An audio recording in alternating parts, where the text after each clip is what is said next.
जंगल में तेज बारिश हो रही थी। गुड़िया और टुन्नू का घोंसला तेज बारिश की वजह से टूट जाता है। टुन्नू जी, अब हम क्या करें? गुड़िया, हमें अपने घोंसले की मरम्मत करनी चाहिए थी।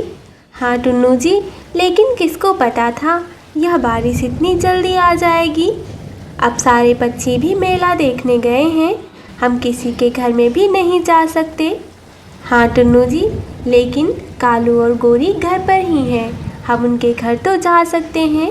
हाँ चलो गुड़िया, ठंड भी बहुत ज़्यादा है। फिर वो दोनों कालू और गोरी के घर आ जाते हैं। कालू, दरवाज़ा खोलो, हमारा घोंसला टूट गया है, हमें अंदर ले लो। पता नहीं कौन इस बारिश में हमें परेशान करने आ गया।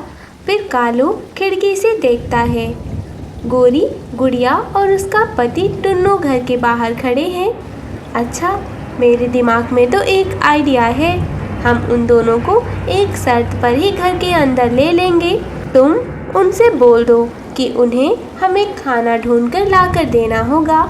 यह तो बहुत अच्छा आइडिया है गोरी, हम तो बैठे बैठे ही सब कुछ पा जाएंगे। गुड़िया, लगता है गोरी और कालू सो गए हैं, हमें दूसरी जगह ढूंढनी होगी।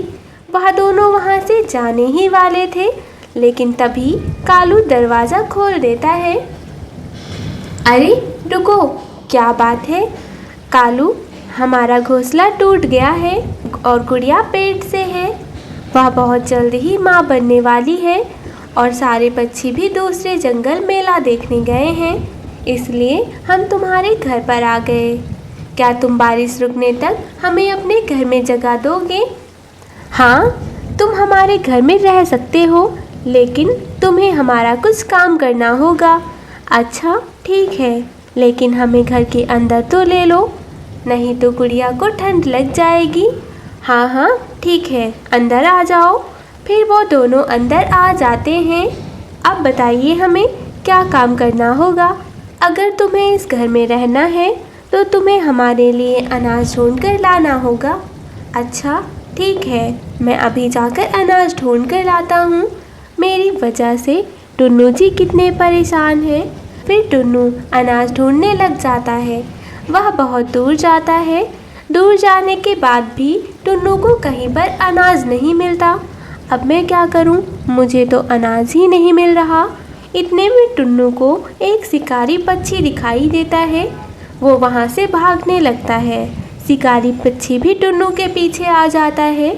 टुन्नू पत्तियों में छिपकर जल्दी से घर आ जाता है। अरे अनाज कहाँ है? तुम अनाज लेकर नहीं आए?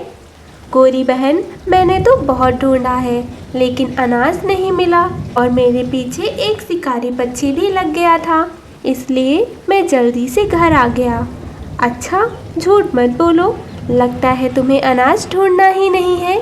चलो निकलो यहाँ से। टुन्नू और गुड़िया बारिश में बाहर आ जाते हैं और एक बड़े पेड़ के नीचे बैठ जाते हैं। गुड़िया, तुम यहीं रुको, मैं तुम्हारे लिए खाने के लिए कुछ देखता हूँ। नहीं टुन्नू जी, बारिश बहुत तेज़ है और फिर वो शिकारी पक्षी आ गया तो? नहीं नहीं गुड़िया, मैं संभाल कर ही जाऊँगा, तुम भी अपना ध्यान रखना। टुन्नू शिकारी पक्षी के डर से पत्तियों में छिपा कर जाता है। तभी उसे पत्तियों में एक छुपा आम मिल जाता है। वो बहुत खुश हो जाता है। तभी वो वहाँ से जाने ही वाला था कि उसे एक आवाज़ सुनाई देती है, बेटा मुझे बहुत भूख लगी है, क्या तुम्हारे पास कुछ खाने के लिए है? हाँ माँ जी, मेरे पास एक आम है, यह आप खा लो, तुम बहुत अच्छे हो, तुम्हारा जीवन खुशियों से भर जाएगा। टुन्नू वहाँ से निकल जाता है। फिर अनाज ढूंढने लग जाता है, लेकिन उसे अनाज नहीं मिलता। मुझे गुड़िया के पास भी जाना चाहिए, पता नहीं वो ठीक है या नहीं। टुन्नू वहीं बड़े पेड़ के पास आ जाता है तो वह बहुत बड़ा पेड़ एक मजबूत घर बन गया था। यह घर किसका है? यहाँ तो कोई घर नहीं था। और गुड़िया कहाँ है? फिर गुड़िया बाहर आ जाती है। टुन्नू जी, यह हमारा ही घर है। एक बूढ़ी माँ जी आई थी और उन्होंने अपने जादू से यह घर बनाया है। अच्छा, फिर टुन्नू गुड़िया को सारी बात बताता है। 2 दिन बाद बारिश थम जाती है और सारे पक्षी दूसरे जंगल से अपने अपने घर आ जाते हैं। इतना बड़ा घर देखकर मिट्ठू तोता वहाँ आ जाता है। गुड़िया, तुम्हारे पास इतना अच्छा घर कहाँ से आया? फिर गुड़िया मिट्ठू को सारी बातें बताती है। फिर मिट्ठू हरियाली को बताता है। हरियाली, पता है जंगल में एक बूढ़ी माँझी आई थी और वो बहुत भूखी थी। टुन्नू ने उन्हें एक आम दिया तो उन्होंने टुन्नू को एक अच्छा सा मजबूत जादुई घर दे दिया है। ऐसे ही जंगल में यह बात फैल जाती है। कालू, चलो हम किसी बूढ़ी माँझी को ढूंढते हैं, फिर हमें भी एक जादुई घर मिल जाएगा। हाँ हाँ चलो गोरी। फिर कालू और गोरी सारा जंगल घूम कर आते हैं, लेकिन उन्हें कोई भी बूढ़ी माँझी नहीं मिलती। कालू, तुम कितना ही क्यों ना ढूंढ लो, लेकिन तुम्हें वो बूढ़ी माँझी कभी नहीं मिलेंगी। भगवान तो सिर्फ उन्हें ही मिलते हैं जिनकी नीयत साफ होती है। फिर कालू और गोरी शर्म के मारे अपना सर झुका लेते हैं। गुड़िया जंगल में नई नई आई थी। सर्दियों का मौसम था। आते ही गुड़िया ने एक टूटा फूटा घोंसला बना लिया था और खाने के लिए कुछ दाने इकट्ठा किया। जंगल में ठंड बढ़ती जा रही थी। ठंड बहुत ज़्यादा थी, इसलिए घोंसला अंदर से पूरा ठंडा हो गया था। गुड़िया ठंड से कांपने लगी।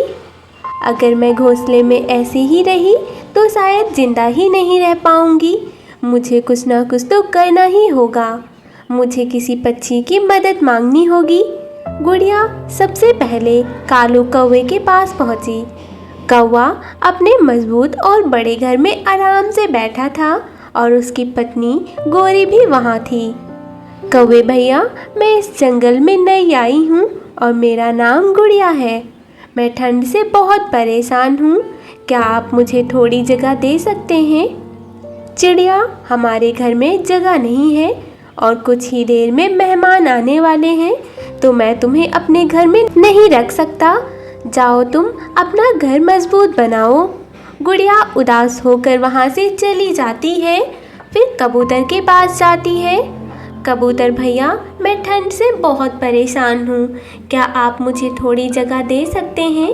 नहीं नहीं चिड़िया बहन, मेरे घर में तो मेहमान आए हैं, इसकी वजह से जगह नहीं है। चिड़िया उदास होकर बहुत दूर चली जाती है और एक ऊंचे पेड़ पर बैठ जाती है। मुझे ऐसे हार नहीं माननी चाहिए, मुझे कुछ ना कुछ तो करना ही होगा। फिर गुड़िया खाने के लिए कुछ फल लेने चली जाती है। उड़ते उड़ते चिड़िया को एक आम का पेड़ दिखाई देता है। फिर वो उस पेड़ पर जाकर बैठती है। तभी चिड़िया को दूर एक कपास का खेत दिखाई देता है। क्यों ना मैं इस कपास से अपना घर बनाऊं। गुड़िया कुछ फल और कपास लेकर आ जाती है और अपना घर बनाने में लग जाती है। 1-2 दिन की कड़ी मेहनत के बाद चिड़िया का घर बन जाता है। इतनी ठंड में मैंने अपना घोंसला बना ही लिया। कितना अच्छा घोंसला बना है मेरा, यह तो बहुत ही आरामदायक है। इतनी ठंड में काम करने की वजह से चिड़िया के पंखों में दर्द हो रहा था। क्यों ना मैं जाकर आग जलाकर बैठ जाऊं, मेरे पंखों को थोड़ा आराम मिलेगा। चिड़िया पेड़ के नीचे ही आग जलाकर बैठ जाती है। कालू जी, चिड़िया मस्त आग जलाकर बैठी है, लगता है उसका घर बन गया है। चलो हम भी वहाँ चलते हैं। कालू और गोरी भी वहाँ आ जाते हैं। सभी पक्षी ठंड से परेशान थे, इसलिए आग देखकर सभी पक्षी आ जाते हैं। अरे चिड़िया, तुमने तो आग जलाकर बहुत अच्छा काम किया है, मुझे तो बहुत ठंड लग रही थी। तभी गोरी कहती है, कालू जी, हमें खाने के लिए कुछ अनाज और फल ढूंढने होंगे, हमारा खाना खत्म हो गया है। हाँ हाँ गोरी, हम कल अनाज लेने जाएंगे और कुछ फल ढूंढेंगे। कबूतर कहता है, गुड़िया तुम तो इस जंगल में नई आई हो, तुम्हारे पास खाने के लिए कुछ है या नहीं? हाँ कबूतर भैया, मैंने कुछ फल इकट्ठे किए हैं। गुड़िया मुझे माफ़ कर दो, मेरे घर में 2-3 दिन से कुछ मेहमान आए थे, इसलिए मैं तुम्हें अपने घर में जगह नहीं दे सका। अरे नहीं नहीं कबूतर भैया, कोई बात नहीं, आपके घर में रहती तो आज मेरा इतना अच्छा घर नहीं होता। कुछ ही देर में सभी पक्षी अपने अपने घोंसले में चले जाते हैं। कालू जी, उस चिड़िया के पास तो बहुत सारे फल हैं और बहुत सारा अनाज है। इतनी ठंड में इधर उधर भटकने से अच्छा है हम उसके फल चुरा लें। हाँ गोरी, चिड़िया के फल चुराएंगे तो ठंड से बच जाएंगे। कालू और गोरी चुपके से चिड़िया के फल चुरा कर ले आते हैं। कालू जी, हम तो बिना मेहनत किए ही फल पा गए हैं। गोरी, हम बाकी पक्षियों के भी अनाज और फल चुराएंगे। बाकी पक्षी मेहनत करेंगे और हम आराम से खाएंगे। फिर अगले दिन चलो कालू, आज हम तोते के घर पे जाते हैं, मीठे मीठे फल लेकर आते हैं। फिर 3 दिन बाद कालू और गोरी तोते के घर से फल और अनाज चुरा कर लाते हैं। ऐसे ही कालू कौवा और गोरी सभी पक्षियों के घर से फल चुराने लगते हैं। एक दिन सभी पक्षी आग जलाकर बैठे थे। कालू जी, मेरे सर में तो बहुत दर्द हो रहा है, चलो हम घर जाकर आराम करते हैं। फिर कालू और गोरी वहाँ से चले जाते हैं। साथियों, आज मेरे घर से अनाज और आम चोरी हुए हैं और मेरे घर से तो अमरूद भी चोरी हुए हैं। मेरा तो अनाज भी चोरी हो गया है। तभी बुलबुल चिड़िया कहती है, मेरे घर में तो कोई चोरी नहीं हुई है, हम सबके घर में चोरी हो गई है। लगता है अब अगली चोरी तुम्हारे घर में ही होगी। मेरे दिमाग में तो एक आइडिया है, हमारे घर चोरी तो हो चुकी है, हम अब बुलबुल बहन के घर के आसपास ही बैठेंगे और चोरी कौन कर रहा है उस चोर को तो हम ज़रूर पकड़ेंगे। हाँ तोते भैया, तुम्हारा आइडिया तो बहुत अच्छा है। कालू जी, आज बुलबुल चिड़िया के घर अनाज चुराना है। हाँ हाँ गोरी, मुझे तो बहुत भूख लगी है, चलो चलते हैं। फिर कालू और गोरी बुलबुल चिड़िया के घर के बाहर आ जाते हैं। तभी बुलबुल चिड़िया घर से बाहर जाती है। कालू जी, जल्दी चलो, बुलबुल चिड़िया घर के बाहर गई है, जल्दी जाओ और अनाज लेकर आओ। कालू बुलबुल के घर के अंदर जाता है और अनाज लेकर बाहर आता है। तभी सारे पक्षी वहाँ पे आ जाते हैं। दुष्ट कौवे, हमारा अनाज चोरी करते हो, अब हम तुम्हें नहीं छोड़ेंगे। सब पक्षी मिलकर कालू कौवे की बहुत पिटाई करते हैं। अरे रुक जाओ, कालू जी को मत मारो, हमें माफ़ कर दो, हम आगे से ऐसा नहीं करेंगे, हम किसी का भी अनाज नहीं चुराएंगे। सभी पक्षी वहाँ से चले जाते हैं। गोरी, हमसे बहुत बड़ी गलती हुई है, आज से हम खुद मेहनत करके अनाज लाएंगे। हाँ हाँ कालू जी, आप ठीक कह रहे हो। फिर कालू और गोरी ने सभी पक्षियों से माफ़ी मांगी। फिर सभी पक्षी सर्दियों के मौसम का मज़ा लेने लगे।